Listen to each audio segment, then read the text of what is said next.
En 2 mots, si vraiment c'était possible, Jésus-Christ le merveilleux l'aurait réussi. Aujourd'hui la bête s'assoit sur la même table que l'humain mais mange de façon totalement différente. Ses marques sont apparentes et elle se nourrit à travers vos peurs, peines et souffrances. Ce fut des temps glorieux où la bête régnait totalement dans le monde animal. Sa seule façon de se nourrir était la chasse, elle dévorait ses proies avec la plus grande violence, les maltraitait et avait droit de vie et de mort sur toute la sphère.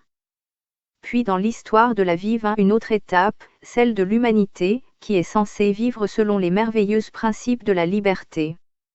Ces principes sont le cordon qui nous lie à la vie, tout ce qui le préserve peut être cité parmi les principes de la liberté. La liberté n'appartient à personne. Elle ne cautionne pas la tuerie d'un animal, d'une plante ou d'un être humain. Elle ne tolère pas des actions qui détruisent l'équilibre de la nature. Ces principes et ce réveil puissant de la vie furent un terrible coup pour la bête qui se voyait maître en tout, mais tout de même cela ne l'a pas empêché de faire valoir ses anciennes méthodes.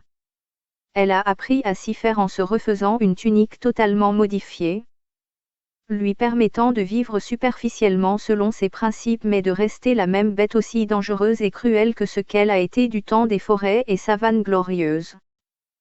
N'est stupide que celui qui fait des efforts pour changer la bête, elle vous verra toujours comme des proies quoi que vous fassiez, c'est dans sa nature profonde. Aussi c'était possible, Jésus-Christ le merveilleux l'aurait réussi. Donc chers amis, soyez-en totalement attentifs. Ces derniers temps elle est dans une fin terrible car sa fin est proche. Ne vous laissez pas distraire, votre nature profonde n'est pas cela, vous êtes fait pour vivre selon les principes de la liberté.